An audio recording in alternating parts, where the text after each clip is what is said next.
Canadians aren't the only ones digging out today. Michael Yoshida joins us now from Washington, D.C. And Michael, this weekend's snowstorm is still impacting millions of Americans.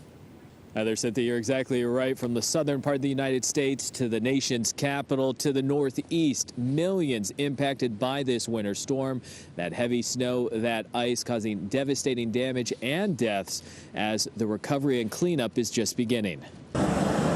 The temperature is not likely to get above freezing. It's more likely that things are going to get worse before they get better. The storm has passed, but in some areas the trouble is just beginning. Over 250 million people are under cold alerts for frigid temps that will linger for days, raising fears for those without shelter or power. We want to make sure that everyone, first and foremost, across the state takes care and reaches out to their friends and their family and their neighbors in these challenging times. In some parts, crews working to restore power must contend with a staggering amount of snow that fell during the storm. The top snowfall total so far is 31 inches in New Mexico, while 12 states recorded half an inch of ice. We lived here almost 20 years, and this is the worst. I can't remember one this bad. In hard-hit Tennessee, neighbors are coming together to begin the recovery. One neighbor comes out and starts looking at tree branches that needs to be taken off the road, and we all just come out. I think we probably had about 10 guys out here. Travelers, meanwhile, remain stranded as widespread flight disruptions continued into Monday. Sunday was the worst day for flight cancellations since the pandemic.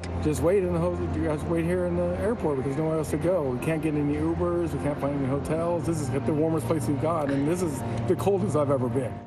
And as the cleanup and power restoration efforts continue from Washington, D.C. to many other communities across the United States, leaders urging people to limit their time outside if they can, also to check on their neighbors and those in their communities who may be unhoused as we go through this brutal stretch of below freezing temperatures. Cynthia.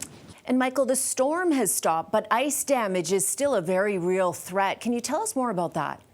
For sure. And as we talk about these brutal, frigid temps, that's playing a key factor here as a lot of that ice that's gathered on those power lines, other structures, obviously it can't melt at this point, can keep hanging there on those lines, on those power poles. And the big concern right now is over this next week or so, those potentially eventually coming down as a result of that added weight. We also, as we have these colder temperatures moving through, these wind gusts, I don't know if you can hear some of it right now, but that potentially impacting those weighed down lines as well. And put that in perspective, just a half inch of ice, we're told, that can add about up to 500 more pounds of weight onto those power lines. Obviously, a big concern for officials and leaders across this country as they're trying to get the lights and the power back on for so many Americans. Cynthia. Okay, Michael, thank you. And that is CNN's Michael Yoshida in Washington.